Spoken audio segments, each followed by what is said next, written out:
Hello and welcome back to Finger Guns with Tony, Dave, and James. I am your dreamy co-host, Dave Baldwin, and here I am with Tony B. and a somewhat okay-looking Jimmy. I'm not taking dreamy. You can be dreamy, Dave. Yeah, you can definitely be dreamy. I am somewhat okay-ish looking Tony B. I was always told that I had a face for radio. So oh yeah, but you got the voice for the podcast. I got the voice for the podcast. Got the podcasting voice there, pal. Yeah. How we doing tonight, fellas? Feeling a bit better. I've been dealing with a head cold, so once again, this episode is virtual. Apologies for anything, but I think we've been doing fine. But yeah, just I don't want to get my two boys sick on the eve of TIFF. I can't do it. Yes. Yes, this episode is getting recorded prior to TIFF, but by the time it's live, we are going to be balls deep inside of TIFF. Not even balls deep, like entire body deep into TIFF. Wait. So, based on the schedule, what's your count looking like this year? About 30-ish. Oh, okay. In and around the 30 mark. Yeah, that's nice and reasonable. You're not doing a 50 year. Well, no, my wife, again. My wife told me she wanted me to do 10. Yeah. And obviously I would want to do 50. So we met in the middle and now we're doing 30. She doesn't think that that's really in the middle, but the difference between 10 and 50 is 30.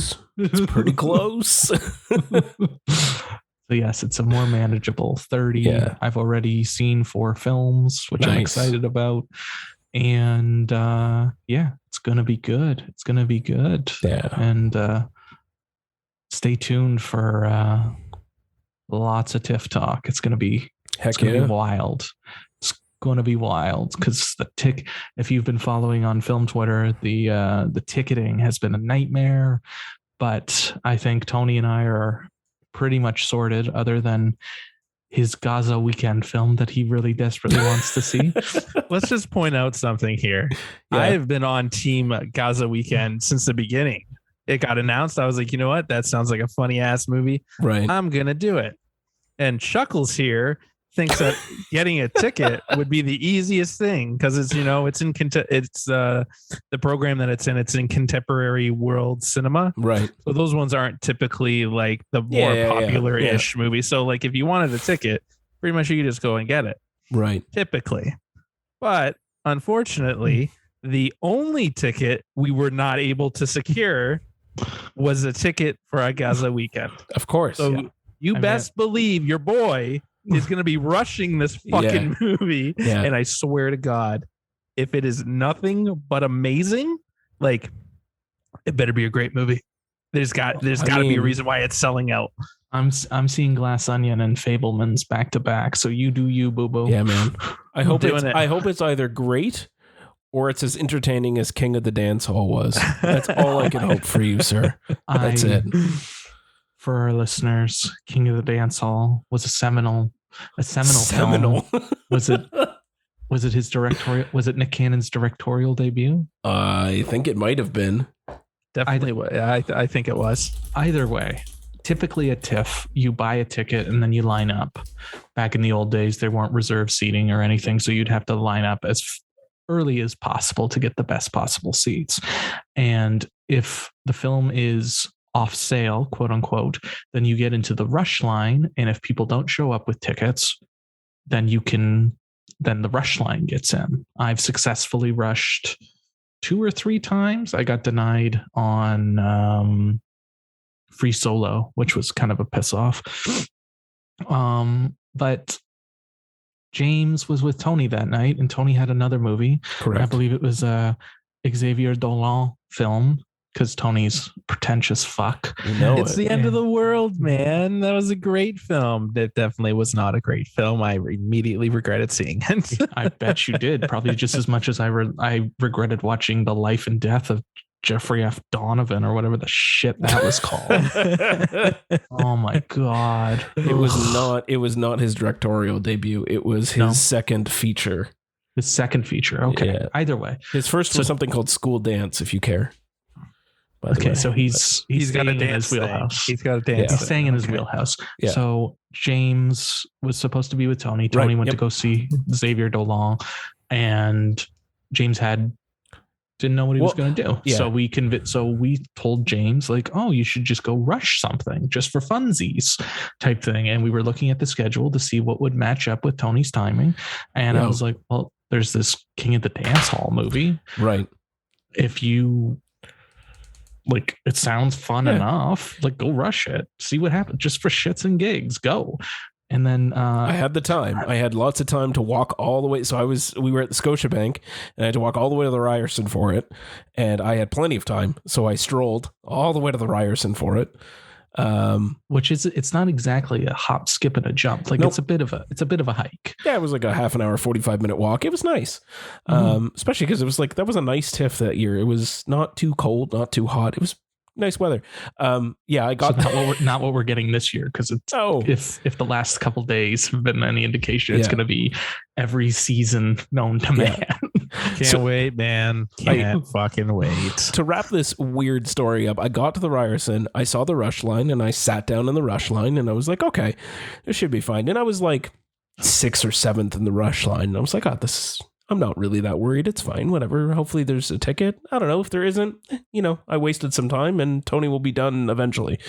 And one of the volunteers came around and they were asking everyone on, like, what film are you here to rush for? And people were saying stuff. And then they got to me and they're like, what film are you here to rush for? And I was like, King of the Dance Hall. And she's like, oh, you can just go in and get a ticket. I was like, oh, really? She's like, yeah, just head over inside to the box office. You can just buy a ticket there. There's plenty. I was like, oh, okay. So I bought a ticket and then joined the ticket holder line, which wasn't that long. And I like the Ryerson ticket holder experience because you just get to sit on a stone thing as it wraps around the building. Ryerson. Yeah. And you see that squirrel without a tail. Yes, it is always there. Like squirrels can't live that long. So I don't know what's like, is it just like now that's the evolution of that squirrel? There's now just a whole family without tails. Anyway, so got inside. I was the token white person at this film, which was fine. I was like, okay, all right, this could be interesting. Cause like the cast is decent. Whoopi Goldberg, Busta Rhymes, Beanie Man, like there's some great names, and like Busta Rhymes was there in person with Nick Cannon. I was like, oh shit, this is pretty cool. And then the film aired, and no,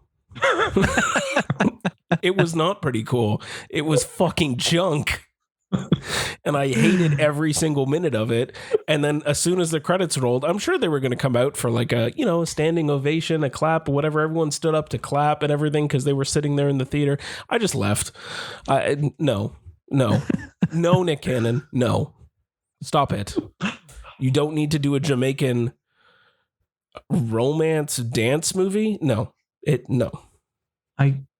I literally want to subscribe to YouTube Red just so I can watch that film. Yeah. I might do it. Is that where it is? It's on YouTube Red. Yep. Yeah, it's on YouTube. Can we get like a 30-day like trial? We sure can. So we can get it. Yeah.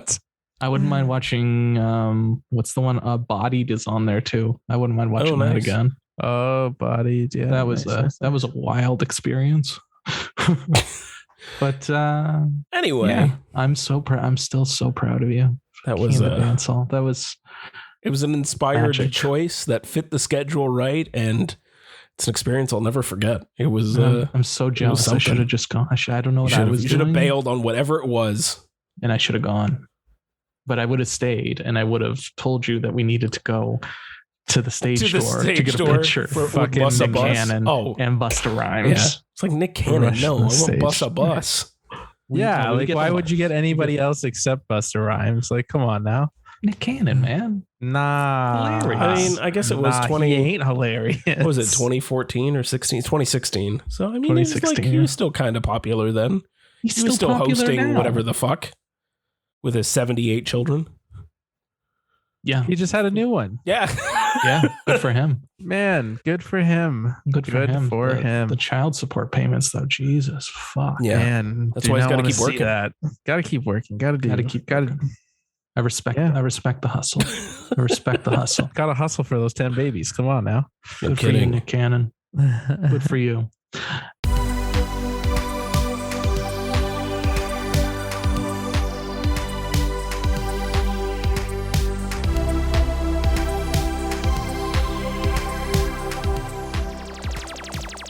Anyways, I don't. You guys have a best, mad, worst? Yeah. Hit me. Tony, go ahead, friend. We starting with best? Yeah. Yeah, of course. You're always starting with best. You want to start with the worst thing ever? The best. Yes. The best. We threw Melissa was the Feeling in Action movie this past weekend, and so I did what every man would do: threw on Casino Royale, because why not? Nice. Nice. And that movie fucks. The 60s version with Peter Sellers, right? Obviously. Come on. Like, is there anything else? Like, that movie fucks hard. Like you think the Daniel Craig Casino Royale fucks? Buddy, the original. Peter Sellers. Come it's on. not even canon. No, Isn't it not at all. David Niven and Woody Allen too, isn't it? Yeah. No. Fantastic film. Fantastic. Yeah. But more seriously, the Daniel Craig. I think it gets better every time I watch it. I don't get it. And the most insane scenes are the poker. Just give me the poker. Like the whole movie could have just been the poker game, and I would have been like, "Fuck!" Like this movie fucks. What about that parkour chase? Obviously, the parkour chase. And Mads is fucking amazing. Yeah. Amazing. I can't believe they made fucking Texas Hold'em poker game so dramatic and so intense and so intense, and just the work, and like the cast is incredible. Jeffrey Wright. Love Jeffrey Wright. Eva Green was great. What's his fucking name? Daniel Craig. Yeah, obviously Daniel Craig. I was thinking of the French guy, the guy who played the handler. Oh yeah, he's a very great, right? Matthew Almarac or something along those lines. Or other. He was. I completely forgot he was in it, and he was in that goofy movie we saw a few months ago, Cosmopolis, right? He was the artist. Yeah. You're talking about the guy who plays the French guy, right? Like Giancarlo Gianni. Yeah. Yeah, him. Giannini. So not Matthew. No. Giancarlo Giannini. But he's in that movie, right? Like I'm not smoking rocks. Like he should be in that movie, as far as I know. Which movie are we talking about? Casino Royale. No, the other one. Christ, what's a fucking stupid movie? It's Cronenberg. Cosmopolis. Oh, Cosmopolis. I don't have a Matthew on the cast list, Holmes. Did I screw? Oh, he's the bad guy in Quantum of Solace. That's why. Yeah, you're a movie head. I'm a movie head, which I've only ever seen once and never want to watch ever again. I've also only seen that once, and only recently. Every time I was doing like my Bond rewatches, I would just fucking skip Quantum because I could never make it past the opening. It would give me a fucking headache every time. Some of the action is good. Like there's that fight scene where they like fall through the roof onto the scaffolding. That's cool, but like so bad. Yeah, I watched it recently. We were me and Melissa were doing the Daniel Craig rewatch right before No Time to Die, and we watched Quantum, and it was this first time I had watched it since the theater. And I'm thinking, you know what? Like it can't be that bad. It can't be. And it was a pile of junk. And I'm pretty sure Melissa fell asleep at one point too. Yeah, it's because the writer's strike. Like it got affected by the writer's strike because they still wanted to bring it out, but it wasn't properly written. Yeah. And they couldn't go back and fix it. I think doesn't Daniel Craig like have a writing credit on it? I wouldn't be surprised. Either way, I've only seen it the once, and I don't think I've ever revisited it since 2008. So when we do our James Bond-a-thon, when they come out with the next one, we'll pop that one on. I was just about to tell you guys, since we watched Casino Royale, we ended up following it up with The World's Not Enough. That movie is definitely not what I remembered it being. I bet not.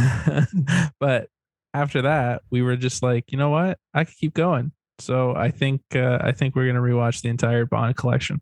Nice. It's a fun trip, man. I can't don't wait. Skip over Lazenby. It's actually Obviously a good time. No, man. I think Lazenby is like arguably like one of the best ones, if I'm not mistaken. According to some people, it's a departure. It's definitely like, it's jarring when you go from Connery to Lazenby back to Connery. It's a very jarring thing that happens. But yeah, I'm probably not going to do it in order, but like, yeah, but like the plot in that one is canon to everything else. Like it's that's a crucial linchpin. So I don't know. I like Lazenby. And he was nice that one time that he was called on the phone in that theater that we were in. when we saw the Bond documentary. I still remember that. It was so fucking cool.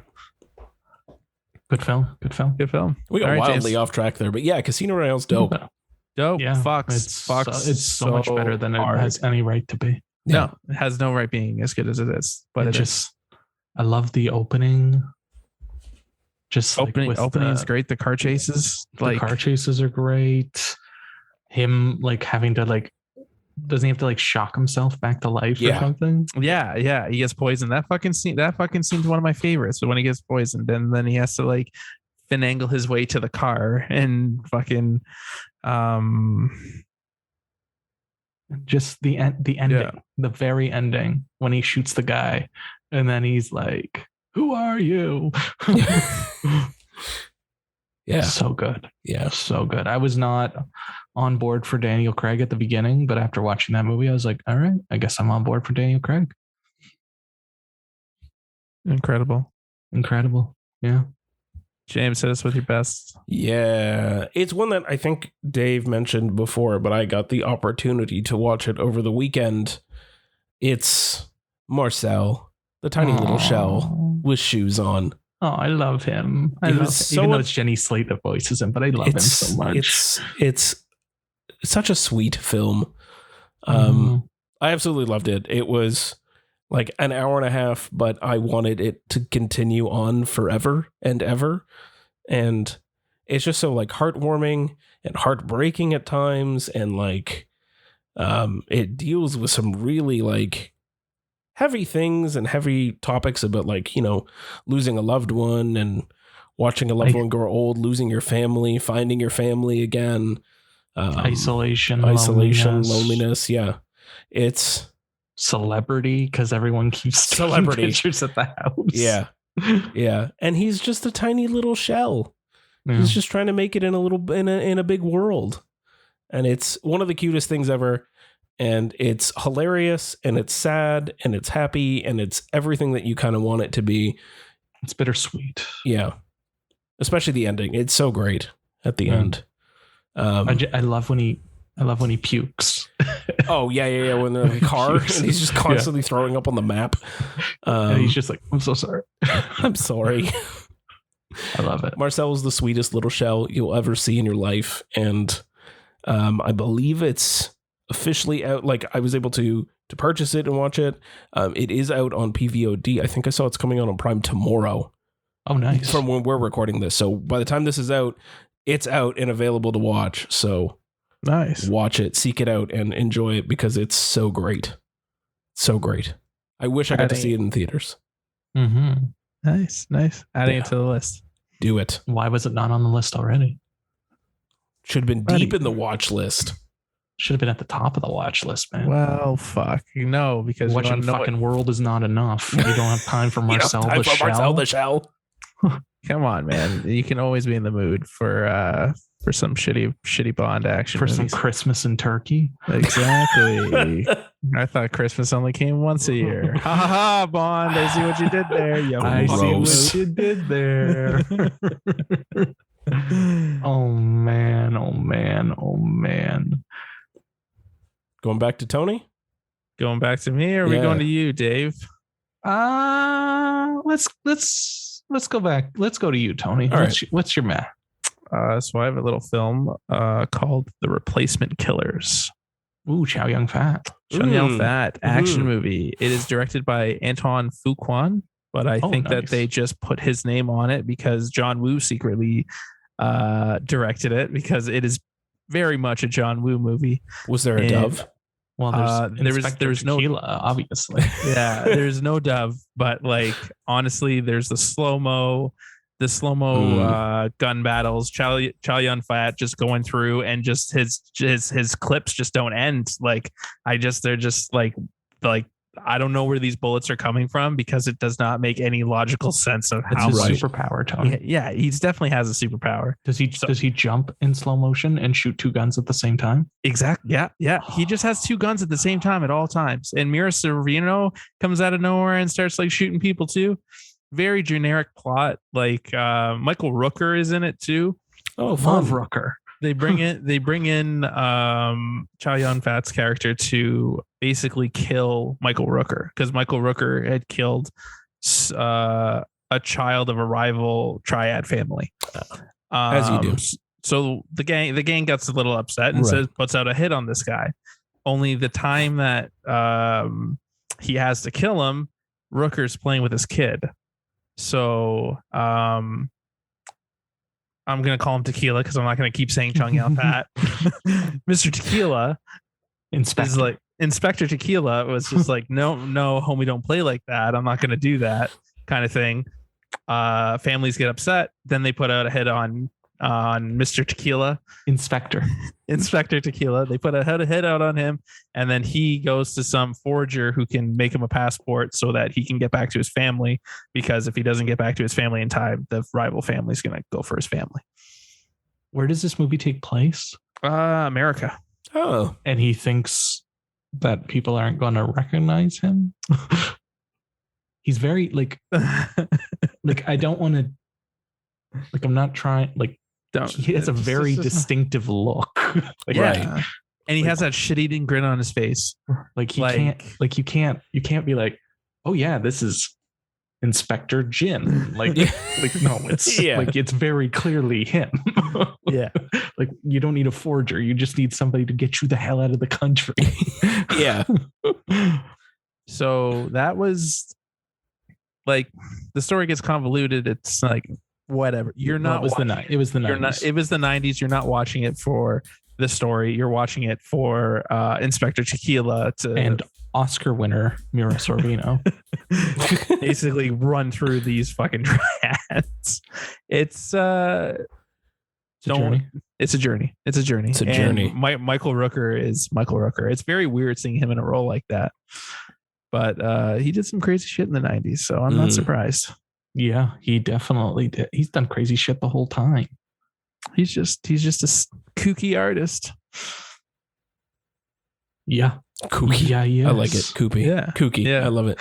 I wouldn't seek it immediately. I would run through Chun Yao Fat's filmography and bring out anything that he's done with John Woo, and you'll probably get a half better movie. Half better? You really think Hard Boiled is half better than Let me The Replacement Killers? Let me rephrase. You'll get a way ass better movie. A way ass better. Because Hard Boiled it's pretty damn good. Yeah. No, it's perfect. And he's also in Crouching Tiger, Hidden Dragon. True. That too. And Pirates of the Caribbean at World's End. He was the best part of that. So Yeah. And he's only in like the first 45 minutes of that movie. Right. James, what do you got? For me? Yeah, because I wasn't feeling well this weekend. I kind of like to rewatch a bunch of things that I just enjoy watching. So I was in the middle of, I don't remember what led me to this, but I was in the middle of watching Superbad, and I, for some reason, thought about I Love You, Man. And I was like, I haven't seen that movie in forever. So I threw it on afterwards. I really like that movie. I don't love it. I think it's fine. But like, for some reason, it's just charming enough that I like it. It's on the better half of meh to me. It's not great. It's good. But like, it's just like Paul Rudd and Jason Segel just have like the best chemistry. And it's just, it works the entire time. And also, slap at the bass. I love it. Slap at the bass. Yeah. And it's just like, I forgot about the Ferrigno in that. Yeah, fucking Lou Ferrigno's in it a lot. Andy Samberg is in it. Rashida Jones, J.K. Simmons. Like, we already talked about J.K. Simmons before. Like, I'm on board for J.K. Simmons. Yeah, always. It was Don't just they make that like ridiculous joke about HBO Sunday lineup. Yes. It's not cable, it's HBO. I love it. I love it. Oh, jeez. All right, maybe I'll put this on after TIFF's over. Yeah, it was just fun. And, you know, like, I feel like I haven't seen it in a long time, and it hits a little bit different now that, like, I'm in my 30s, because, like, I get it. The idea of trying to find a friend now? No. How? No. I don't. What? No. How do you meet a friend? I just have lots of Twitter friends. Yeah, see, I guess there's weird. that. There is that, yeah. Yeah. And most of them aren't awkward when you meet them in real life. You'd hope not. A number of them that are. I bet. Twitter is an interesting place. It sure is. It's not real. It doesn't exist. Oh, it's real, James. It's real. It's on its own plane of existence. Yeah. But it exists outside of the realm of reality. Yeah. Oh, yeah. Also, Rush is in it completely. Oh, yeah. I forgot about Rush. Rush. It's so heavy on the Rush. Oh, so heavy on the Rush. Rest in peace, Neil Peart. Peart. But yeah, you know what? Like, if you're looking for, you know, it's a weekend, you want something feel good. You don't want to watch something too heavy, and it's just light, and you're like thinking about comedies and something you maybe haven't seen in a long time. Throw in I Love You, Man. It's fun. Can't go wrong. It's just nice. Nice. Well, I guess I'll say a meh just because sure. I didn't really like it's been a weird little bit of time. I was in Newfoundland. Now I'm gearing up for TIFF, or in the middle of TIFF whenever you listen to this. But I watched Baz Luhrmann's Elvis the other day. And that movie was a journey. It's something. It was some, yeah, it's never boring. It's never boring, but it's all over the fucking place. And I don't know, man. Like, I don't know what Tom Hanks is doing. I don't know if it was the best idea to frame the entire movie around him and make Elvis basically a supporting character, even though he's owning, like, Austin Butler is owning that movie. Oh, and yeah. It's hilarious because he's Tex in Once Upon a Time in Hollywood. So I always think of him saying, we're here to do the devil's business or whatever, or whatever. And he's like, no, it's something goofier than that. Maybe Rex, Tex. Like, just, so it was funny seeing him do that, but like, he's so good in it. The costumes are incredible. Some of the editing is like inspired. Yeah. And like, some of it's really good. And then other parts you're like, what the fuck are we doing? Is this? What is this? You're really selling me on this movie. Like, I kind of want to just leave the podcast now and watch this movie. It's 2 hours and 40 minutes of nonsensical, fucking hyper stylized bullshit, Tony. Yeah. Like, it's Tony, you saw Gatsby, right? Yeah. Crank that to 11. Yeah. It was so like, from the much. Like, from the drop, for Christ's sake. Yeah. It's once so it, like, much. literally in the first 30 seconds, you understand exactly what you're in for the next 2 hours and 40 minutes. It's got everything. There's a bit where, I don't know, it was just like, it's a darker scene, and then the next scene is bright sepia, and I was like, oh my God, my eyes. Yeah. And I was watching it in like 1080, and I was like, what like the 4K just like blow through my eyeballs. Yes. Like, blown clear through you. That was like, a wild time in a theater, man. Like, it was. Oh fuck! You saw it in the theater, James? Yeah. I can't imagine seeing that in the theater. I was bananas. I needed to pause it more than once and just feel like I should have saw that in 40X or something. That would have been nuts. Oh God. I think you would have. You would have smelled fucking Tom Hanks's BO. Yeah. Just, it's so. I was thinking about it today again because I knew we were going to talk, and I was just like, I get why Tom Hanks is in the movie. I don't know why he's doing that, but I get why he's in it, because he probably helped get the movie made, but because he's the biggest name in that movie. But it's like, why would you frame it around him? Or why wouldn't you pivot halfway through the movie and start framing it around Elvis? Like, I could give a shit about the Colonel. Yeah. Yeah, there's a lot with Colonel Tom Parker, and like it's weird to me because you have Austin doing a very good Elvis, top tier Elvis Incredible characterization. It's great. He's got the voice for it. He pulls off the moves. He is Elvis. It's incredible. Yeah. So okay, so and the hair. I love the hair. The hair, everything. It works. So you have a real person in Elvis, and Austin Butler's doing a very good Elvis. You have a real person in Colonel Tom Parker, and Tom Hanks is doing something. But like, you can find interviews with Colonel Tom Parker, and he sounds like a normal guy from the South, and Tom Hanks sounds like someone who just came out of like an East German prison. Like, I cannot explain the accent to you. It is weird and off-putting, and I don't know. I don't know. And he's trying to make him a sympathetic character. Yeah. And he's making him enigmatic type thing. And like, but then the ending, or like the entire third act, is this all mysterious bullshit where it's supposed to all come together, but it doesn't come together the way it should. Yeah. And then when Elvis finally dies, it's just like, it just kind of peters out. Yeah. Spoiler. Is that a spoiler, is that a spoiler? Tony? He's been dead for quite some time. You know what is the spoiler, Tony? And you should, just to set your expectations going into this, you don't see Elvis die. You don't see him die on the toilet. That's the worst part of this movie, is the fact that the way that his death is framed. They weren't going to fucking do that. Hey, man, when you go to Graceland, and I have, they tell you about his death and what happened, like narrated to you on the audio tour. Do they still have the toilet? Like, is the toilet still? No, you can't go to the, because it's in the upstairs part of the house, and the upstairs part of the house is actually still used by the Presley family, so it's off limits. But you are in the last room that he's in before he runs to the shitter, which was the squash court that I'm sure he used. Well, he might have at some point. So you're telling me that the Presley family, like, they just have people walking through their house through the day, and then they just like go about their business when it closes for the day? I think of it more like a like a cottage. In the off season, it's used as, but they can like block off chunks of time that they're going to actually be there using the house, and then it's not open to the public. And like for the filming of this movie, it was definitely not open to the public.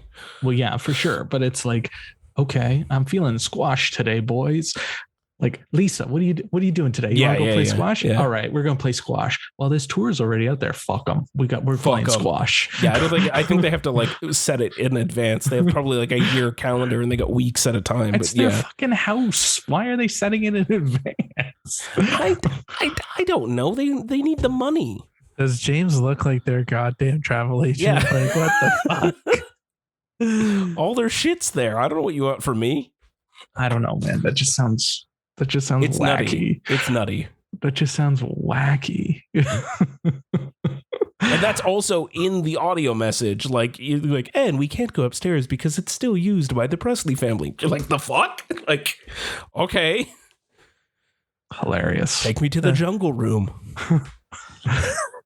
I just want to go to Graceland now. Man. Tony, you want to skip TIFF? Go to Graceland? Go to fucking Graceland. Hard pass. Walking in Memphis. And that's the only thing I really want to do. Can I walk in Memphis with that fucking song? I don't know why I love it, but just like the end credits are scored, or the score over the end credits is in the ghetto. Yeah. It's just, I'm like, why? The musical choices, like all the Elvis numbers are fine, but the other musical choices in that movie, what? He's walking on Beale Street going to a club in like the 50s, and it's like Megan Thee Stallion playing. I'm like, well, there you go, Baz. You do you, man. Like, at least In the Ghetto is an Elvis Presley song. And then it gets remixed into something with Eminem, which was odd. It's Baz Luhrmann. Come on now. Baz Luhrmann. We were talking about Twitter. You guys are fucking selling me on this. I really want to watch it now. We were talking earlier about Twitter not being on this plane of existence. This movie is not on this plane of existence. That's fair. It's wild, but do watch it, Tony. It is like a recommend only because it needs to be experienced. Yeah, but it's a meh, but it's a hard recommend meh. Yeah. All right. After TIFF. Yeah, that's fair. But you got Sudbury after TIFF. After Sudbury. Swear to God, if you're just like, surprise, 13 more movies for you, I'm good. But then I'm just gonna quit. But then maybe we'll do Fantastic Fest. 31 days in October. Oh, we do have 31 days in October. That is happening. After dark. And then we're going to some chump's wedding too. It's ruining the 31 days, man. Who the hell gets married during fucking 31 in October? That's just poor planning in my part. In my opinion. Their second wedding. Yeah. We're watching horror movies down there. I don't give a fuck. Hey, buddy, I'm fucking doing it. Like, I'll have them loaded up on my phone. 100%. You're just like, you're going to interrupt the dinner to go watch a horror movie? Excuse me, I need to log one for the day.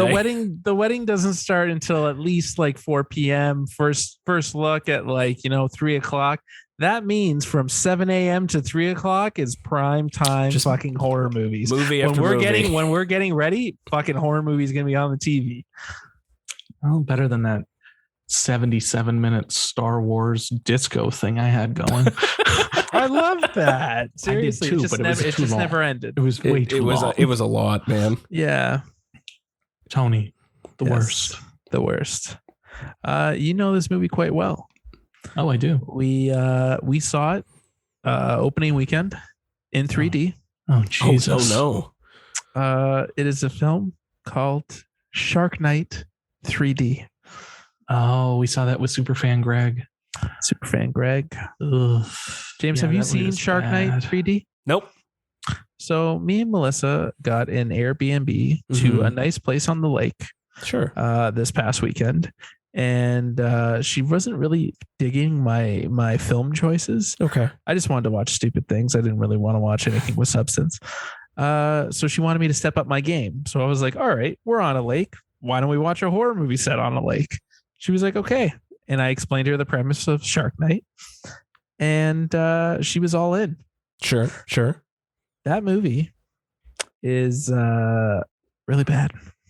Oh no. It's pretty shitty. And it definitely hasn't aged in the slightest. You know why? Why? You didn't watch it in 3D. It's in the title. But like these are hard truths, Tony, that you just need to. Yeah. And you could tell which parts are in 3D. I kept saying that to Melissa. I was like, remember, this is supposed to be in 3D. Because she's like, oh, why does it look like that? It's supposed to be in 3D. It was super rapey and like just inappropriate. Like the guy was just like, oh, like, do you want to know the key to a woman's heart? Hands him a bottle of vodka with some cookies. I was like, I'm really offended. I'm offended.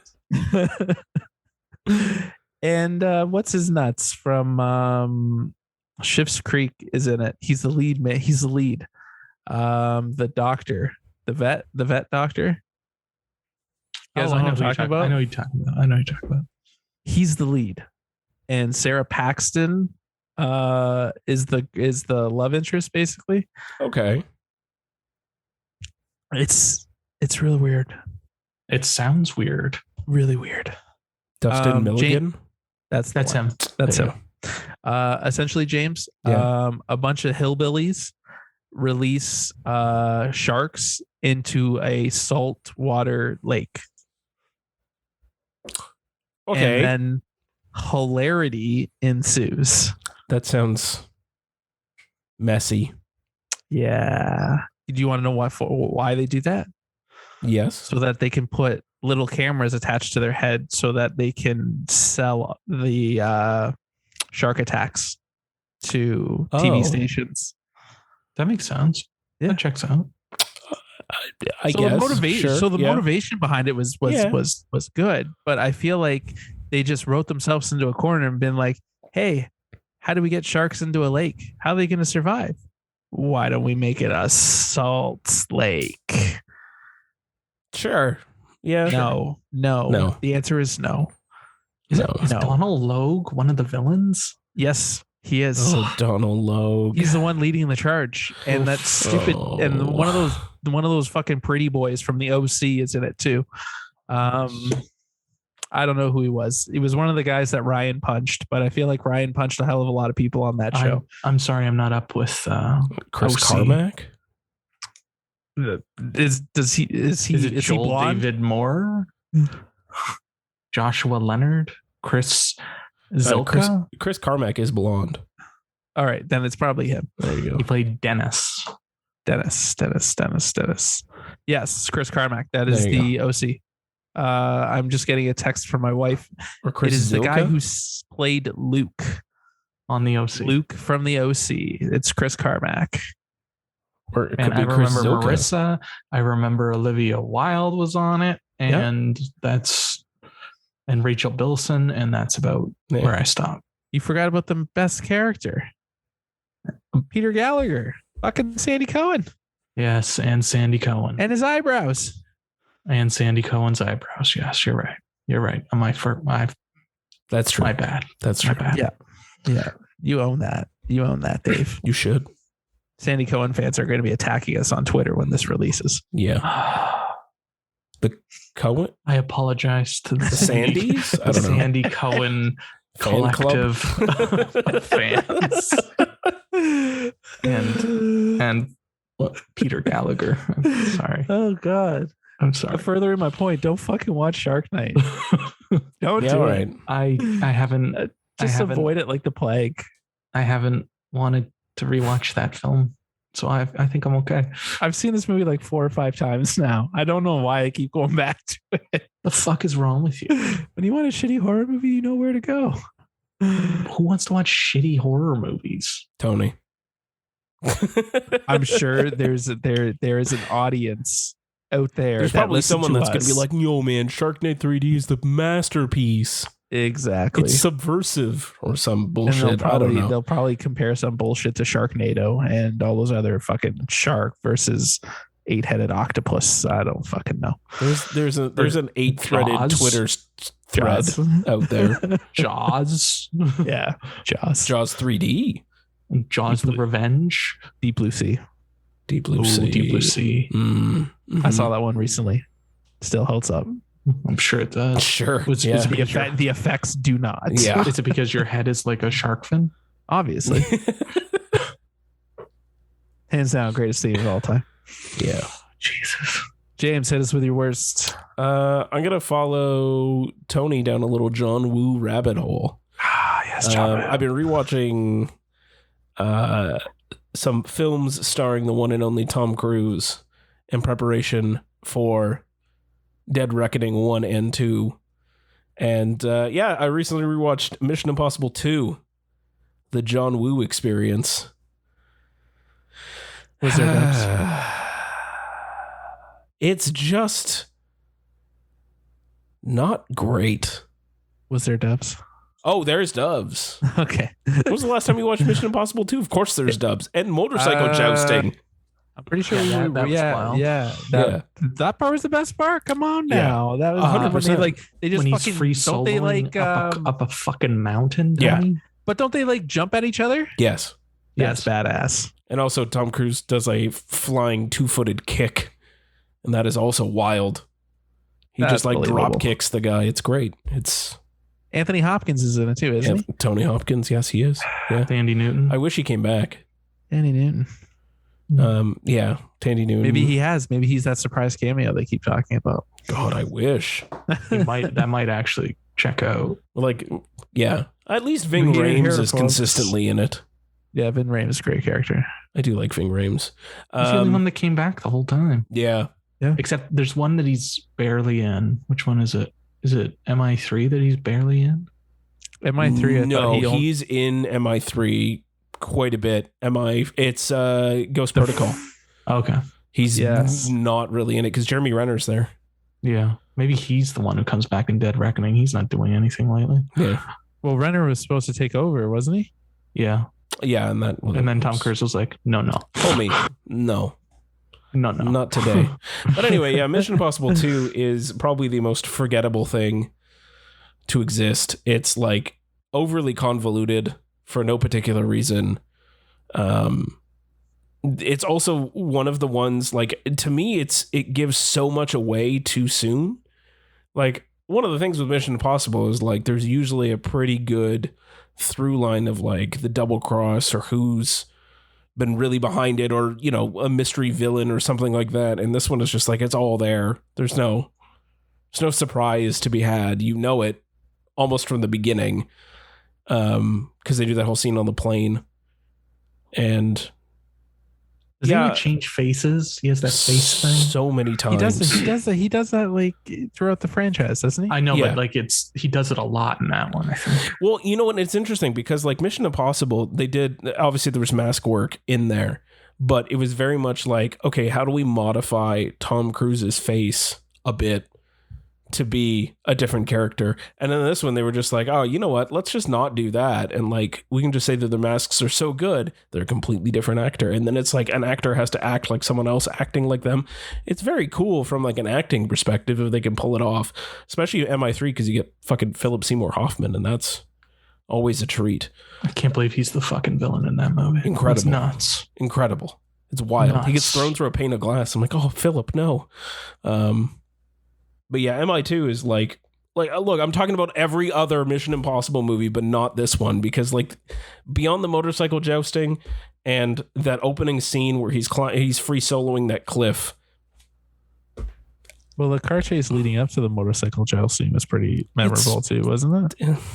It's all fine. What about how they're just there because it's John Woo. They don't really do anything. They're just like, oh, some doves. And like there's a weird moment too where like it all, like, because it's John Woo, it slows down, and like there's a lot of weird slowdowns.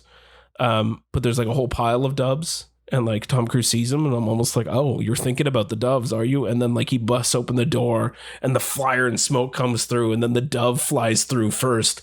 And I'm just like, oh, for fuck's sake, John Woo, come on, man. That was John Woo at the height of John Woo. Yeah, that was the most John Woo that you could be. Can we I just want to talk for a sec about Mr. Is it Dougray Scott? Is that how you say his name? Dougray, yeah. He's the villain in Mission Impossible 2. Sean Ambrose, yes. This poor bastard. He was injured in a motorcycle accident while shooting the chase in Mission Impossible 2. Yeah. And it forced him to drop out of X-Men, where he was going to be Wolverine. Right. That's right. And it went to Hugh Jackman, and Hugh Jackman is Wolverine. Gunning for an Oscar this year. Like, and apparently he was also set to replace Pierce Brosnan as James Bond after Die Another Day, and they went with Daniel Craig. Oh, this poor guy. That man. This poor guy. I just want to give him a hug. Yeah. He's a good character actor, though. If I'm not mistaken, he is a very good character actor. He pops up a lot. His wife is Claire Forlani, which good for him, but that's weird. Like. Yeah, he does a lot of TV as well, but like just he was in Sea Fever. I can't imagine losing Bond and Wolverine and being in the worst Mission Impossible movie. Yeah, and like I'm sure he didn't know that it was going to be the worst Mission Impossible movie, but it still made a hell of a lot of money. Yeah, it did, yeah. It's just, looking back on it, I'm sure it was exciting at the time, but like looking back on it, it's just like the most forgettable. The plot doesn't matter. The characters really don't matter. None of it matters. It's just fine. No one stand out in it. Not even Tom Cruise is really a standout in it. Well, Tom Cruise is still awesome. He's fucking free soloing. He's doing some crazy shit, but like it's also just not his even best performance as Ethan Hunt. Like it's all just bleh. It's all bland. It's fine. You know what? The point is that franchise went in the better direction eventually. It took a little bit to find its footing. But it's not mission difficult. It's Mission Impossible. 100%. Hannibal Lecter saying that. Come on. Yeah. Come on, man. Come on. Yeah. Every scene with Anthony Hopkins, great. Just because it's fucking Anthony Hopkins. It's true. That man can act circles around anybody. This is true. His new one looks really good. I heard it's very good. Oh, good. I didn't even know he had a new one. Yeah, I thought he was done after The Father. Armageddon Time. I think it's the new James Gray. Apparently Cool. it's very good. Yeah. I'm excited. Yeah, it was just on at Telluride. Oh, Telluride. Which I think we could all go to, but we need to spend a fortune to go because they don't give out credentials. Yeah, that's the one that there's no press, right? Like you just pay a shitload of money. There is press. It's just you have to pay for it. Oh, okay. That's what it is. I think it's like $1,000 ticket or something dumb. Yeah. But the premieres are insane. The premieres are insane. And isn't it genuinely insane? It's just like a weekend, isn't it? Yeah, it's over Labor Day weekend in the mountains in fucking Colorado. Yeah.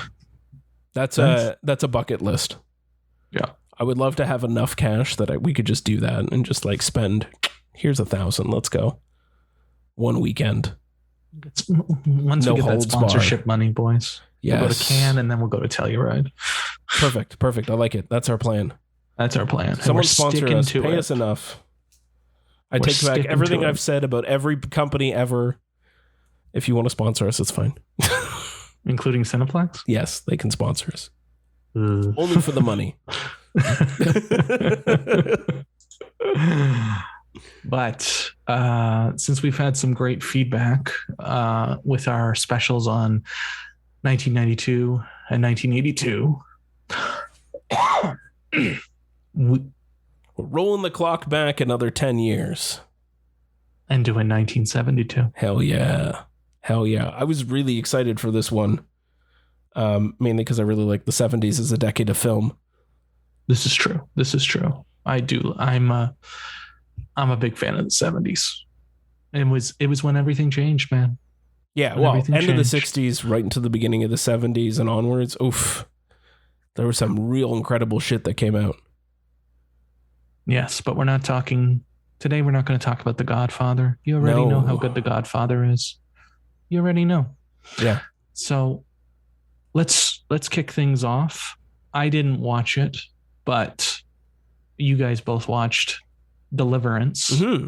So please tell me about Deliverance, because I watched about a half hour of it and then I had to stop and I haven't been able to go back to it, but it was a pretty it was something for that half hour. And the Burt is in it and he's heck yeah gorgeous.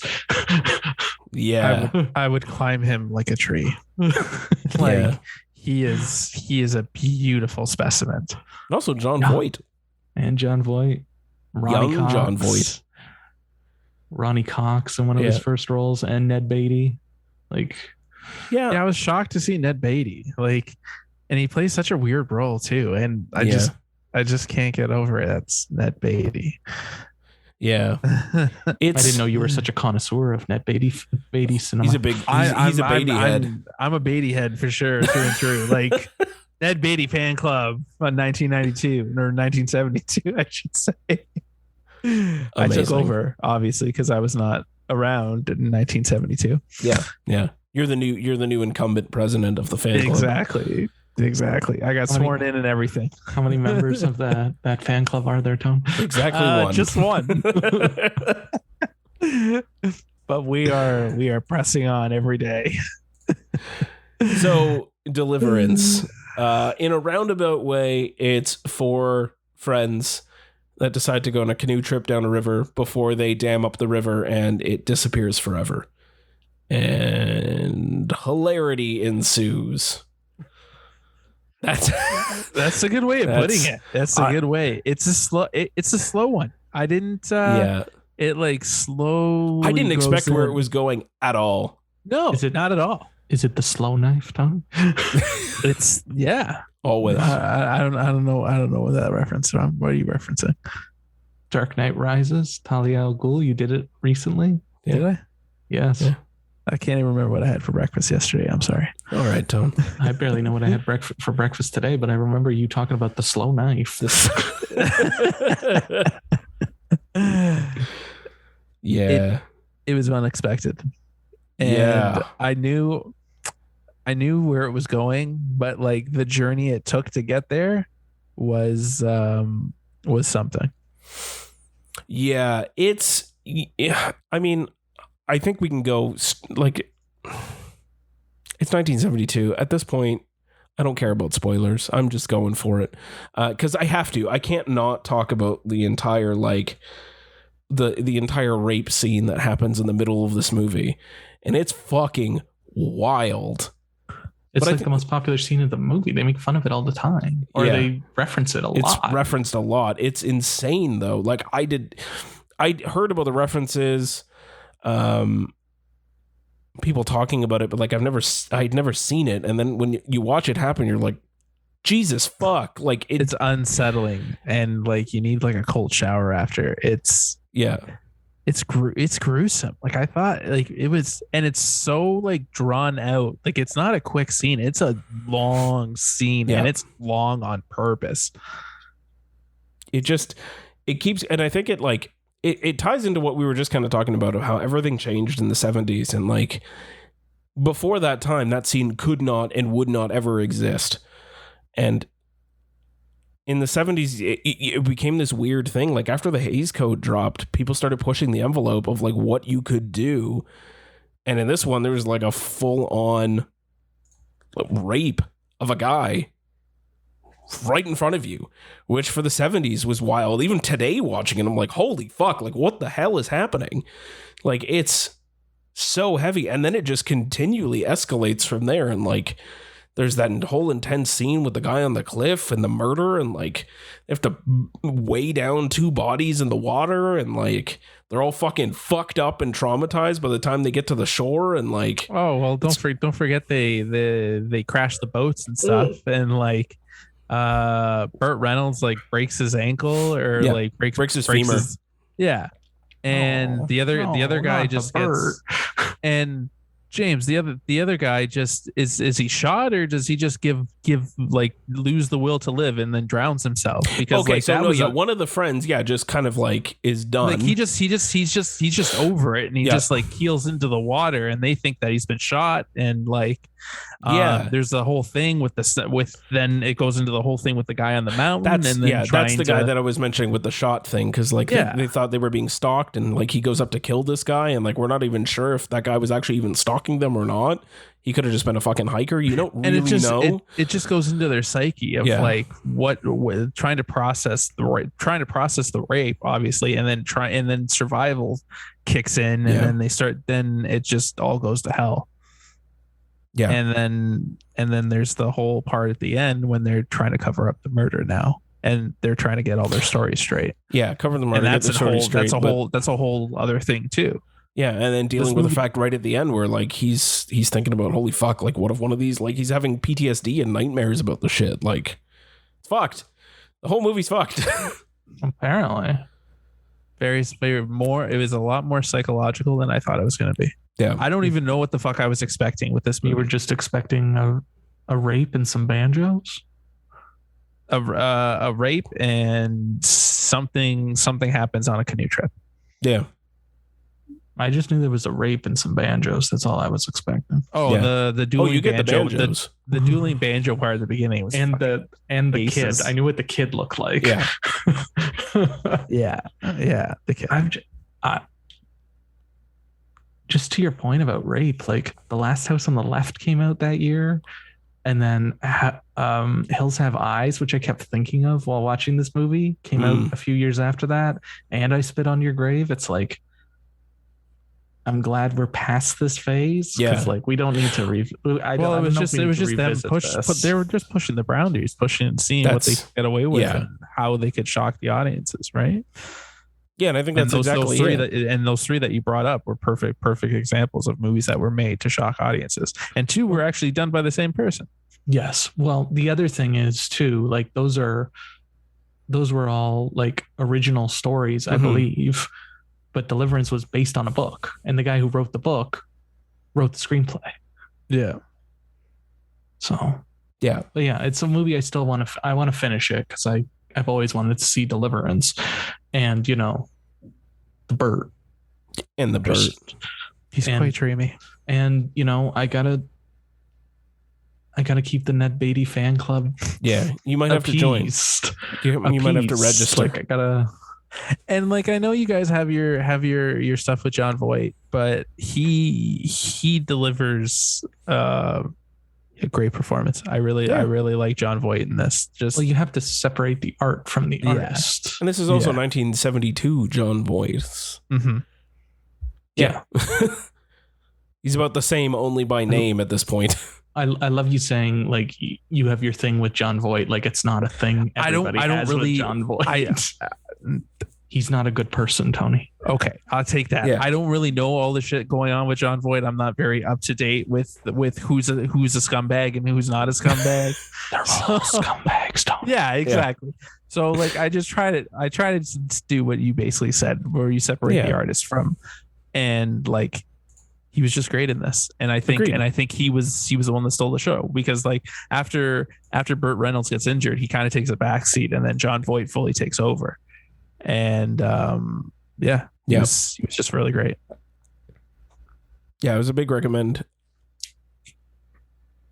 Oh, yeah, it was a big recommend, and I really, really liked it when I saw it. And it's just like, if you've never actually seen Deliverance, or maybe you only heard about it in passing, maybe you're the Dave that's heard about the banjos and the rape, you still watch it. Like, it's just, be prepared, because it's a journey. It is a journey in 109 minutes. Yeah. And if you don't know anything about it at all, go in completely blind. Yeah. Because honestly, well, you know about it now. You know about it now. You know about it now. Oopsie daisy. But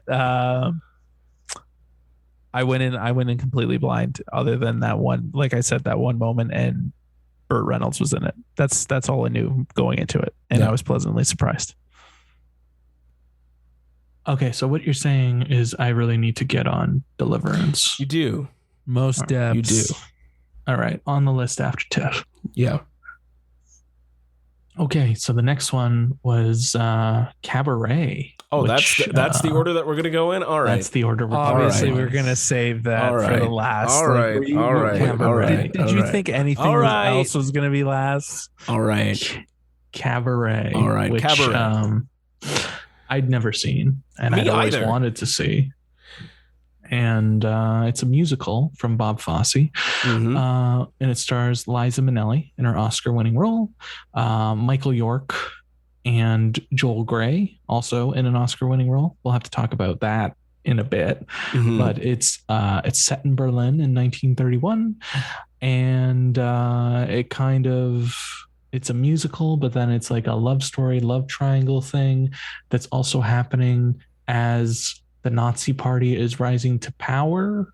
Yeah. And then it kind of ends just before, like, just as the Nazis are becoming the Nazis. Yeah. And, you're consecutively seeing that get worse throughout the 30s in Germany. Yeah. Yeah. Initially it's very subtle, like, and then it becomes very prominent. Yeah. And I would say it's like a musical in the sense that, like, the cabaret is your through line that kind of keeps coming back. It's like it's the baseline for the movie. Like the cabaret keeps showing up at specific moments that tie into what's happening else around there, but it's just because they all go to the cabaret a lot. And Liza Minnelli works at the cabaret. Yes. Yes. And just, James, you and I were talking about this a couple of days ago of how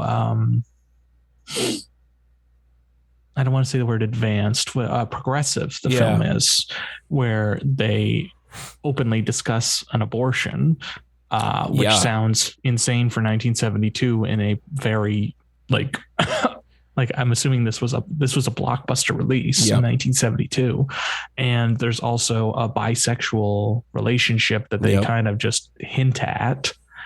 But initially, alluded to a couple times, sort of in his character, Michael York's character. When he's first introduced, I assumed that he was gay. Yeah. And then he turns out to be, and then I was like, oh, no, he's not. And then it's like, oh, he's bisexual. Okay. Yeah. But that's still a very progressive idea for the 70s. Yeah. So I thought that was kind of interesting. And of course, I thought it was,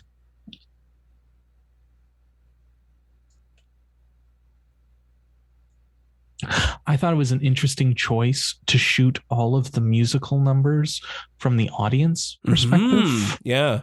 Which I did not like. You wouldn't think that would be how you would shoot a musical sequence then, especially a Bob Fosse musical, but like he's framing it entirely from the audience point of view, even like looking up at them or looking at them from the back or looking at them from the back of the stage. Like there's very few scenes where it's like right beside them on the stage. Yeah, it's like the least. It was like the last sort of thought in my mind of how to approach that. Like it was for what it is. It's supposed to be a musical and everything else about cabaret. I was definitely expecting like a big spectacle thing, and just what you get is not. And I was just like, oh, that's and considering, and again, tying all of this back to where Hollywood was prior to this, where all these big musical pieces that came out, you know, your big hits, your Sound of Musics, your everything else, were these huge Fiddler, West Side, like they were these big, huge spectacle musicals. To go to this that felt constrained and small and shot from a different perspective and just a way to view it that like it to me was inspired. Like I for the time that came out, brilliant. Yeah. And it's very like, I feel like there was more money spent on the German set, like the German stuff than there was in the cabaret, like the costumes, obviously, but like, it's not very flashy. Yeah. Other than like some shit, just like streamers and shit. But the costuming is really good in this. I like the music a lot. Yep. I liked Liza Minnelli a lot. Loved Liza Minnelli in this. You know, there's a little bit of nepotism here, but I still liked her a lot. And I thought Michael York's a baby. He's so young. Oh yeah. I kept looking at him like, oh, it's Basil. Yeah, me too. I kept saying Basil. Yeah. Basil Exposition. Speaking of just briefly mentioning that nepotism, because I was like, oh, because I knew Liza Minnelli was Judy Garland's daughter. Yeah. What I didn't realize is the timing of when this movie was made versus when Julie Garland died. It was like shortly after Julie Garland's early death. Like, yes. So Liza Minnelli was fucked up doing this, and like after this, it was a huge binge fest down. She always struggled with drugs and alcohol and everything else. The fact that she's still alive, good for her. She's still kicking. But she looked great at the Oscars. I know they did her dirty, but she looked great at the Oscars. Yeah. But yeah, just to even think of that and the fact that like, yeah, she was going through some heavy shit during this filming, and like she still knocked it out of the park and delivered an incredible performance. Oh yeah. And it's not like it's a tee-hee movie. Oh, like, fuck no. Like it has like there's some demons. Yo, here. that fucking deer garden scene was just so that was unsettling. Creep show. And it's just like rising, like it starts quiet and then it just keeps rising. One kid doing a little song and then the entire crowd all fucking like Nazi saluting and all this. What? And they're showing they're showing the Jewish the Jews that are sitting there and they're looking increasingly worried. Yeah. It's heavy. It's a lot heavier. Way heavier than different. I thought. Like I was expecting something like Chicago. Yeah. That's what I was expecting. And it's not that at all. No. And it's just, I like it more as we're discussing it.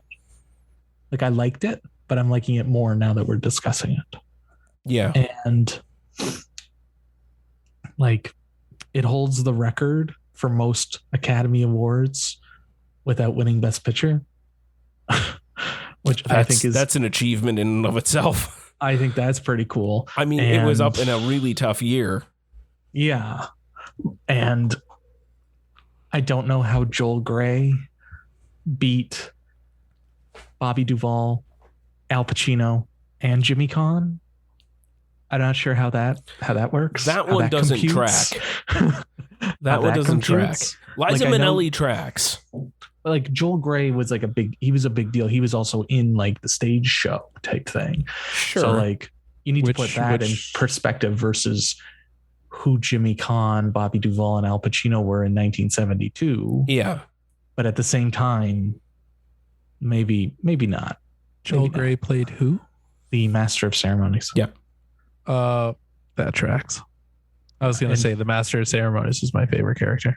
Yeah. Yeah. And he was, what was I going to say? He has a Tony and a Golden Globe, but I'm almost certain the Tony is for Cabaret. Yeah, it's for Cabaret. And he's also Jennifer Grey's dad, which is kind of cool. From Dirty Dancing. Yeah. Where you don't put baby in a corner.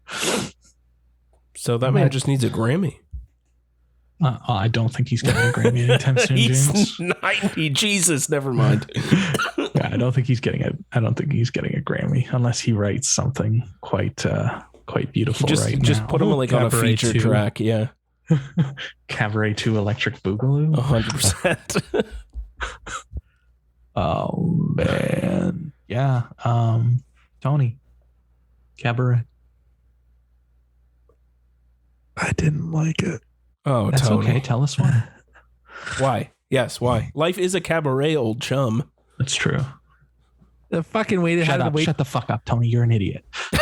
I had to wait till the fucking end for that song. I was waiting the entire fucking movie for it to come. I fucking love that song so much, and I had to wait to the end. But it was a fantastic number, and it was well worth it. And I'm glad they closed out with that song. I like the first number. The first number was really well done. Yeah, the welcoming. I like that number a lot. That was cool and creep show, but cool. Okay. Well, like Master of Ceremonies was very creepy character. Yeah. And everyone in the cabaret was very creepy too. And whatever that song was about him being the middle and those two ladies, it was that was what the fuck? Like that was odd. I'm gonna be honest. That was the whole gender dynamic, right? And kind of they were blending in, like kind of bisexuality and homosexuality type thing. Like they're trying to play on that. Yeah. Mm-hmm. Right. Tony, carry on. I like the music better than the story. That's fair. Mm-hmm. I couldn't care less about the love triangle. I was in and out of that storyline. I just wanted the music. The music was fantastic. The numbers, the sequences, like it's a Bob Fosse joint. Like, I don't know if you guys watched it. If you haven't, you definitely should. It was Fosse v. Verdon. It was a FX Verdon. Yeah, it was an FX miniseries with Sam Rockwell and Michelle Williams. Mm. So like I liked watching Cabaret because like I remember there's at least a good like 2 or 3 episode arc on just Cabaret and like his lead up to like the Oscars and Cabaret's domination of the Oscars and stuff. Right. So I thought that was really cool. It's seeing it played out in that show and then actually seeing the movie. I thought that was really well done. But yeah, I just couldn't get into the story. Liza Minnelli was great. Like I have no qualms about her. Michael York is, Basil Expedition. Is his name Expedition or Exposition? I would want to guess that it's Exposition. So would I, because he delivers a lot of exposition. Right. Yeah. He was like, I haven't really seen him outside of Austin Powers, so I thought it was really cool seeing him in a different role. It is exposition. Yeah. But I really want to see Logan's Run still. Yeah, that would be another one I would want to check out for sure. I can appreciate Cabaret's influence and its legacy in cinema and musicals in general. I can appreciate that. It just didn't do it for me. And I was actually very, very bored and just craving when's the next dance scene or when's the next music scene. He's 80 years old. Damn. Yeah, man. Damn. Dave's still on Michael York.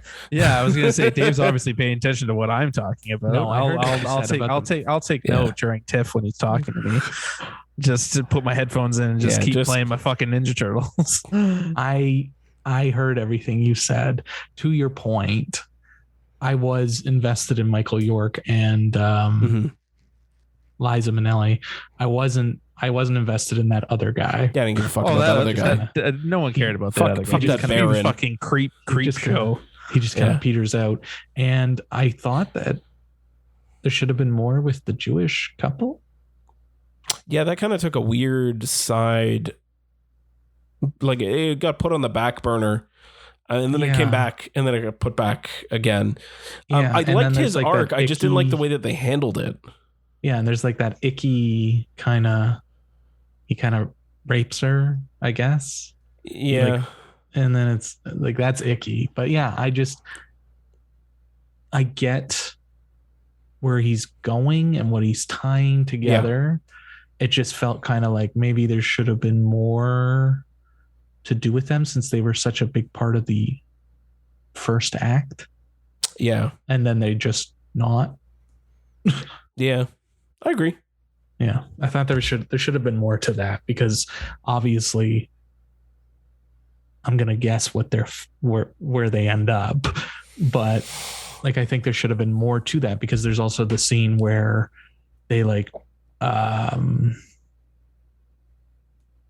destroy her, they kill the dog, which fuck. And then they deface her property. Yeah.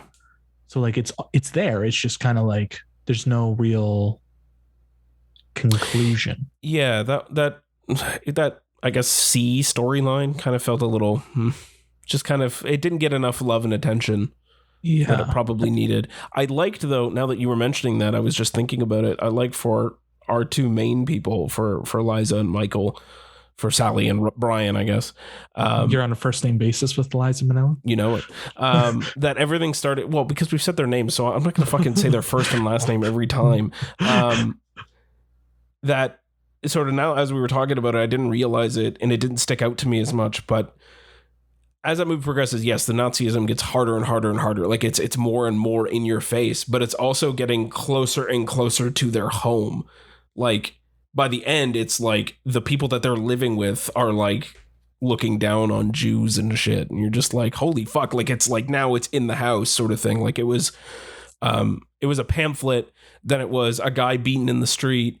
Then it was the fucking like something else. Then it was the dog thing. And then there was the beer garden thing. And then there was like, now it's in your living room. Like it was, I don't know. I liked the way that it interwove what was happening at that time throughout, like the musical numbers juxtaposing what was happening in the cabaret to what was happening in real life. And then whatever Liza was doing when their storyline and all that. I don't know. I liked it. I'm sorry that you didn't enjoy it as much, Tony, but at least you like the musical numbers. Can't win them all. I'm a huge fan. Yeah. I'm a huge fan of musicals. So as long as there's song and dance, I can at least hold on to something, right? You know it. And it's got your song and your dance. Exactly.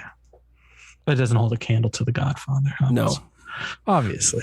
No, you can't compete with perfection. You can't. It's true. The best movie ever made, or best American movie ever made. 100%. 100%. Did you guys watch The Offer? I saw the first 3 episodes. Y'all need to watch. It's primo. It's so good. I'm a big fan of the entire cast. Yeah. So. Yeah. I'll check it out. No. And then James already hinted at this. This was an out of the box idea for us. Speaking of pushing the envelope. And we went down a fucking rabbit hole to pull this one out. The 3 of us have never seen this highly influential film and highly important piece of cinema. And we felt it deserved to be a part of this 1972 discussion. And the movie I'm talking about is Deep Throat, the porno film directed by, is it Jerry Damiano? Did I say his name right? That is correct, my friend. Yes. And well, I guess the easiest and quickest way to describe this film is that a young woman is not enjoying Gerald Damiano or Jerry Damiano. Jerry. Yeah, you're good. A young woman is not satisfied with her sex life. and she doesn't know why. And she goes to see a psychiatrist. Is it a psychiatrist? What's his fuck? It's Dr. Young, the psychiatrist. Yes, and he does. I didn't know psychiatrists do full body exams, but this one did, and he finds out that her clitoris is not where it should be. Where it should be. It's actually at the back of her throat. And I'm sure you know where you can see where everything is going. Yeah, you can see where everything is going from there. And all of that said, I was actually really surprised by this movie. Like, I was expecting like high sex. Oh, like, yeah, no, you were it's expecting. It's a 60-minute it's a 60-minute piece of cinema. Like there's actual shot, like there's actual movie. filmmaking. Yeah. Filmmaking, and there is a plot, and there is acting, and it's really funny. Like, I'm not. I love the one-liners. The one-liners are amazing. Like, I'm using the term acting and story very loosely, very loosely, but still, like, compared to something that would come out now outside of the Pirates franchise, like, it seems like I was just really surprised that there was so much more to it, and that it was more layered than I thought, and more cinematic than I thought. Yeah, there's definitely a lot more movie in this than I ever thought there would be. Yeah. Especially at a 60-minute runtime, I was like, oh, okay, I know what I'm getting into. This is going to be like, here's a little setup, and then this is it for the rest of the film. And it's wasn't. Not It was. There was a lot more. Like, there's a whole fucking opening intro credits thing that was going on, like a proper film. And the score. There's a score. It has the best funk soundtrack of all time. Give it to me on vinyl. Give it the Spotify playlist. God. If somebody knows of it on Spotify, please DM us, because like I am still trying to find it. That music is fucking incredible, man. And like Harry Reams. Like, if he wasn't typecast, he would have been huge. He has such charisma in this. Like, he's a riot. Yeah, he's so over the. He's the doctor. All-encompassing doctor. The doctor. Okay, yeah, he definitely has some range there, man. That guy was fucking wild. Yeah. Like, he has range. Like, he's. Like, I don't want to put down pornographic actors, but Jesus, this guy has range. Yeah. It's tragic that he didn't get out of this typecasting. Right. Yeah. And then we also watched the documentary Inside Deep Throat, kind of like paired off with it to kind of understand everything that was going on at the time. Because I've seen the documentary before, and I wasn't a big fan of it then, and I'm still not I think it's way too kind of loose. It doesn't like hone in the way it should. But I didn't realize that the same guy, Bucci Pereno, who had a hand in the Pamela Anderson sex tape, was like the big guy, the big kahuna on fucking Deep Throat too. Yeah. Like, that's nuts. But yeah, like, you can see its influence. It's incredibly influential. And of course, we're gonna know the word deep throat forever because of Watergate. Yeah. Which is kind of fun. But yeah, that film, I mean, we've been kind of, I think the nice thing about the three films that we picked, and I really didn't know it going into it, is that they all, in their own way, were pushing an envelope in some direction of, you had Deliverance pushing the envelope with a very graphic rape scene right in front of you. Cabaret pushing the envelope with sexuality and abortion, sort of in a different way, maybe a more family-friendly way. That movie's not very family friendly. No, but like, I mean, and it's not Deep Throat. Like, yes, it's not Deep Throat. And then you have Deep Throat, which is pushing the film industry in a sense at the time in its own completely different direction. And like the fallout of that movie was insane. Yeah. Like, first of all, a budget of $47,000 and they made somewhere between $30 and $50 million. Like, it might be even higher than that. Like, what? It's one of the most like profitable movies ever. Profitable movies ever. Yeah, I was gonna say it definitely has that title, and it's one of the most like profitable indie movies ever made. Yeah. And like in that documentary, they were saying that one theater just like once the word got out and all the notoriety started coming, there was lawsuits and all of that. They started playing it nonstop, 24/7. Yeah.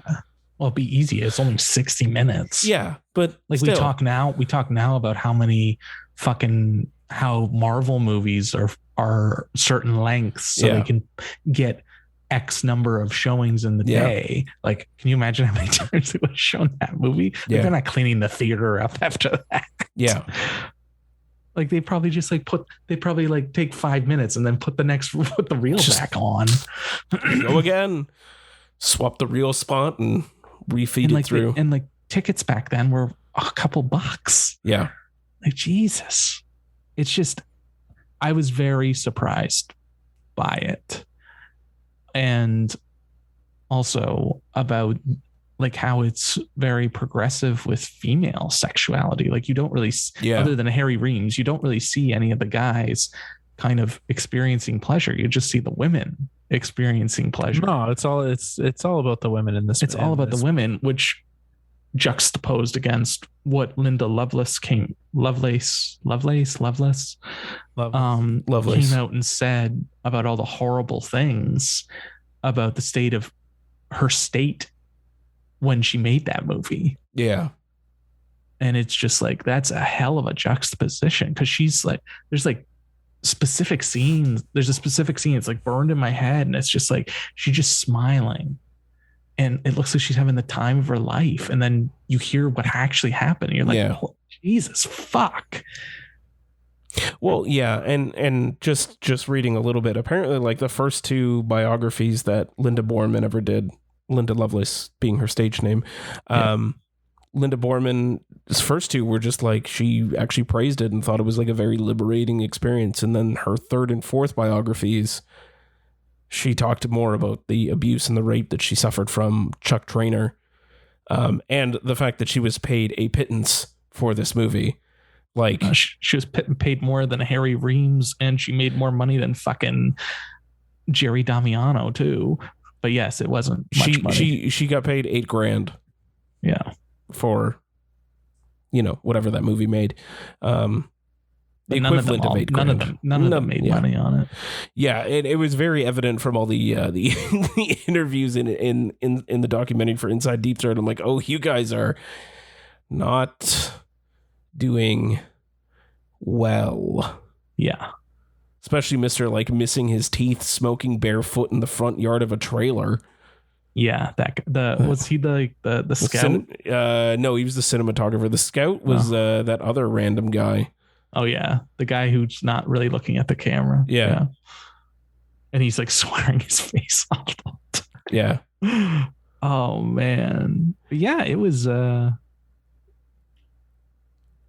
I mean, like, look, for what it is, it like, was great. It literally tested the true boundaries of what you would call cinema. It launched an entire thing about obscenity and censorship within media and whether it's right or wrong to censor films as they come out. I don't know where the line should be for that, and I think it's a sticky topic, but it's also about the female enjoyment, right? Like that's always and like some of those lawsuits, Jesus Christ, where it's just like women shouldn't be focused on that kind of pleasure and satisfaction. It's like, wait, what? Like that's been a fucking at the core of the MPAA the entire time it's existed. Yeah. Like it's just, and you see its wild influence and how important a film it is. And I just keep coming back to it's cinematic and it's funny. Yeah. And it's got some of the most weird juxtaposition shots that I've ever seen. And it's like where she's enjoying herself and it's the rocket going off and the fireworks. Exactly. And banger soundtrack. Yeah. Pun intended. I had the privilege of watching this movie with my wife, and I love it so much. Her reactions were just amazing. The one reaction that I love the most, halfway through the movie, she turns to me and she's like, I feel like I'm watching somebody's sex tape and I shouldn't be watching it. And it's pretty accurate. I'm not going to lie. But yeah, like you said, Dave, this movie's like super influential. You can see why it was influential, and it was just a wild watch. It was not what I was expecting in the slightest. Yeah. And I will even admit this to you guys and to our audiences. It is the first porno that I watched from start to finish. Good for you. Congratulations. In a continuous setting. Good for you. Without skipping anything. I watched it. You can stop talking. Yeah. Stop talking. But I do want to know, do you mind if I smoke while you eat? That was another thing that she said. She was like, is she just gonna keep smoking while he does that? I paused it and I burst out laughing. I was like, what? Like the delivery, perfect. No notes. No notes. Just holy hell. I mean, I can't believe that we watched that movie, but I also I feel a little bad for watching it as well, considering everything that Borman came out with afterwards, and the fact that it was confirmed that she was definitely not in a good situation in that entire shoot. But you also watched Last Tango in Paris. Yeah. Yeah. It comes down to it's art. It is at this art. point. And it's also history at this point. It is an important piece of what was happening in Hollywood in 1972. Yeah. And it shaped what happened afterwards. It was almost kind of like the apex of how far you can push the envelope. Yeah. We've mentioned it more than once in this episode, just it's separating the art from the artist and just knowing the history behind it. And it's icky, but as a piece of history, I thought it was worth watching. Yeah, I agree. I feel like a changed person for it. And also now the fact that all three of us have seen it just makes any time that I want to reference it so much easier. You just have to accept that her clitoris is at the back of her throat. My God, it's in the back of your throat. That's so brilliant. That is a brilliant plot synopsis. Yeah. No notes. So yeah, that was our look at a couple of films in 1972. I think we really kind of captured more of the zeitgeist with these ones, as opposed to the ones in 82 and 92, where we kind of just cherry picked movies that we'd never seen or wanted to rewatch. Well, yeah. And I mean, I feel like this is, I think this one worked out best, right? Because it was movies we hadn't seen and fed into the zeitgeist at the time. Whereas, the other ones, the other problem was with 1972, we'd seen a lot of everything else that had come out and all the true bangers. So when you start going down the list a little, you start getting into things. And then we noticed 3 that were big-ish, but that we had never seen. So I think that worked out really well. I think so too. I learned a lot from this one. I really enjoyed watching all 3 and digging into the back end of it a little bit more.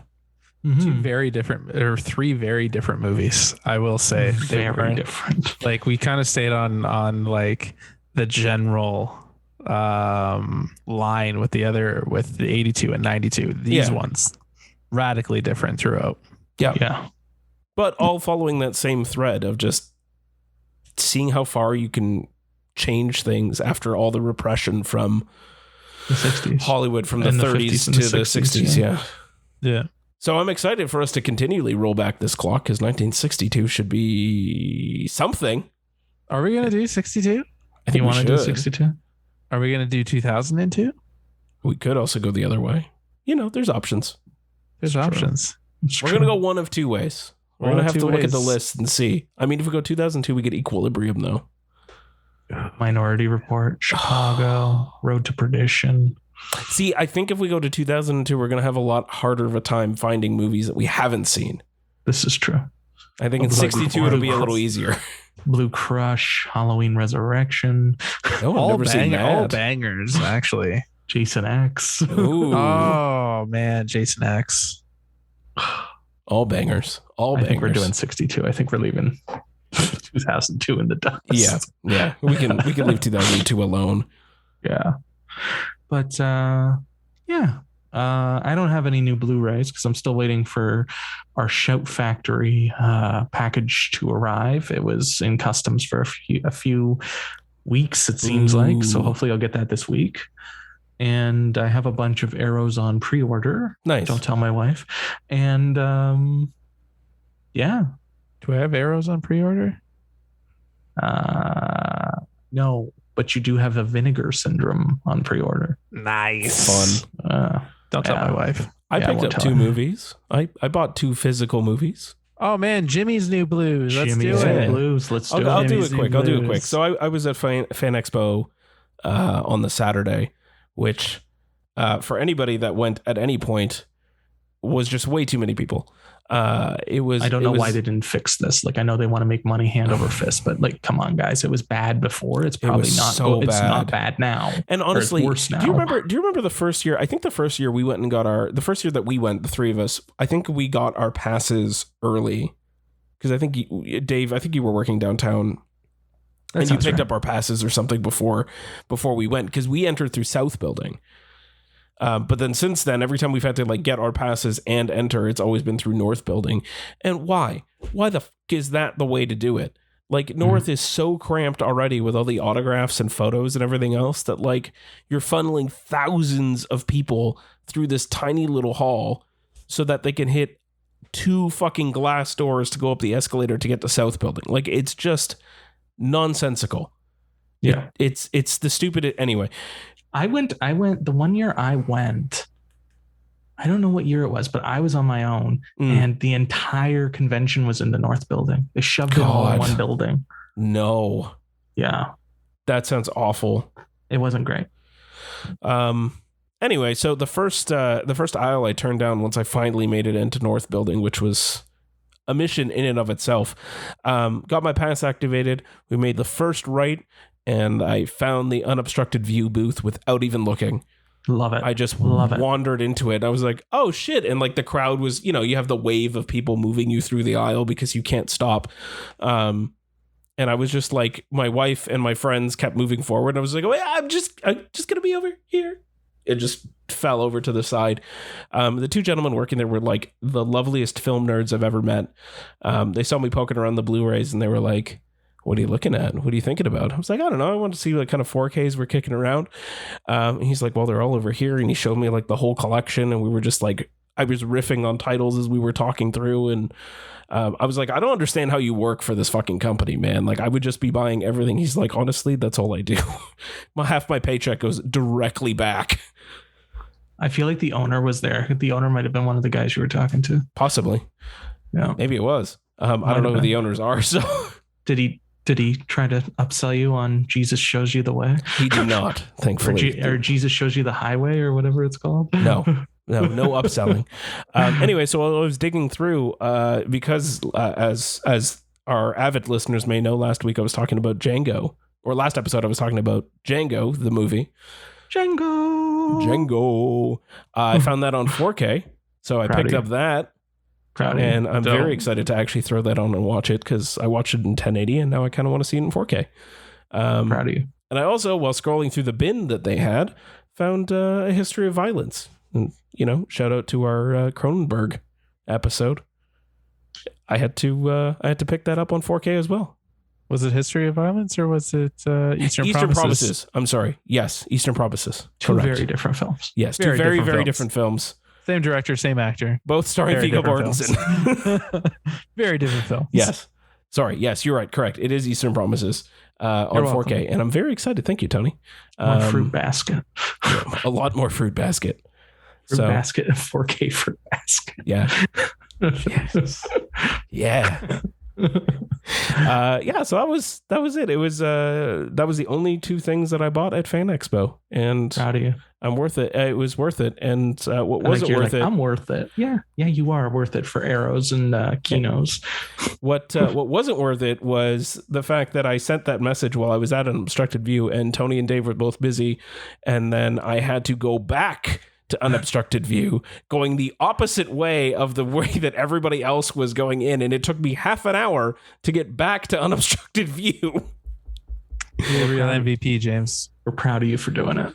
And then, I also really enjoyed that conversation, Dave, with Alyssa telling you to get off the fucking phone. I was reading out every title. I was actually on a brunch date with my wife while you were at the unobstructed view table, and I'm just like, yeah, honey, I get it. These pancakes are fantastic. While I'm literally looking through to see what you're saying. Anything good. I was at a wedding. Luckily, they had already gotten married, and we were just kind of hanging out while they took pictures. Yeah. Anyway, it was a fun time. There was way too many people. If I ever go again, I'm never going on a Saturday to save my life. I will go on a Thursday. You say that every time, but you end up going on fucking Saturdays. I don't know what the fuck it is. Why is it always Saturday? Because that's the day. That's the day. Yeah. That's the day. Sunday's not. No. Like we've gone on Sundays. No, and the other thing that we keep doing exciting. Every year we're never going to Fan Expo again. That's it. We're done. That was the last year. Unless this one celebrity comes back, and then they always do. Specific celebrity. And they always do. I remember we're just like, we're just like, we're done. We're done. We're done. But I mean, if Danny Trejo shows up, and then when I got the email, I just remember the three of us we all messaged each other at the same time. Fuck. And then I went to tell Alyssa, and I was like, guess who's coming? And she's like, is it fucking Danny Trejo? I was like, yes. Yeah. Oh man, I loved meeting Danny Trejo. This guy's in it too. Oh, that was so much fun. Oh man. Like for people like him, like where he's a very distinct character actor. Yeah. Like you can see the joy on his face to meet people who would pay money to get a photo with him. Yeah. Yeah. Right. Yeah. Like if you're paying money for a photo with Danny Trejo, because you're a fan. It means you're a fan. And two, it means genuinely know who Danny Trejo is. Exactly. You know his work. It's true. Hey guys. Yeah. Guess who was one of the assassins and the replacement killers who was sent to kill Johnny Young Fat? Was it Danny Trejo? It was Danny fucking Trejo. Nice. Yes. Yes, Danny Trejo. I still love that Danny Trejo's just a rat bastard in Heat. He plays the part so well. He does. He really does. He does. I deeply regret not going to Trejo's Tacos when I was in Los Angeles. You fucked up, Dave. You fucked up hard. Just means I gotta go back. Yeah. And buy us t-shirts. Yes. And go to the new Bev. Yes. Yeah. All of the above. All of the above. We got this. We got time. Anyway, that's Jimmy's new blues for today. I got two. Proud of you. And I'm very happy about it. So let's wrap this puppy up, shall we? Mm-hmm. By the time you listen to this, me and Tony and I might not be alive, but God willing, we will be. And on the next episode of Finger Guns, you will hear. Oh, is it going to be an all TIFF episode? It's going to be an Oops All TIFF episode. Oh, fuck yeah. I can't wait. I can't wait to tell everything about my adventures on Friday. Oh, by the way, that's my one day of TIFF. I think I said last episode that I was not going to TIFF at all. Oops, I'm going to one day. And it's going to be hilarious. So it's going to be a riot. I can't wait to tell you all about it. It's going to be a riot. I can't wait to interview Tony and Dave and get their full rundown of TIFF and tell me all the highs and lows and pee in the bottle in between. Yeah. Follow us on Twitter and Letterboxd to see the live as it happens coverage. But watch Dave and Tony's mental breakdown. Yeah. Yeah, it's coming. It'll definitely come. But tune in in 2 weeks, and you'll hear all about all the stuff that's coming immediately, and some of the stuff that you definitely need to keep on your radar, and some of the stuff you've never heard of that you're going to need to immediately put on your radar. And maybe something that you've never heard of and that will never see the light of day. This too. Those are the treat ones. Just like knowing that you're like, yeah. No, you can go watch it. You just need YouTube Red for some fucking reason.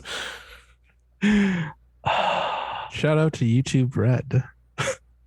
Friend of the podcast. Friend of the podcast, YouTube Red. YouTube Red. This episode not sponsored by YouTube Red. Please send us a free membership so we can watch. So we can watch King of the Dance Hall, please. I need to watch it with them, and I don't want to sign up. And or Mr. Nick Cannon, please send us a screener. Yes, send us a Blu-ray. Send us a 4K if you have it. We'll review it on the episode. Yes, it's true. It'll be an Oops All King of the Dance Hall episode. And we'll have you on as a guest. 100%, man. Someone who knows Nick Cannon. Someone who knows someone who knows someone who knows Nick Cannon, because I feel like we're 4 removed.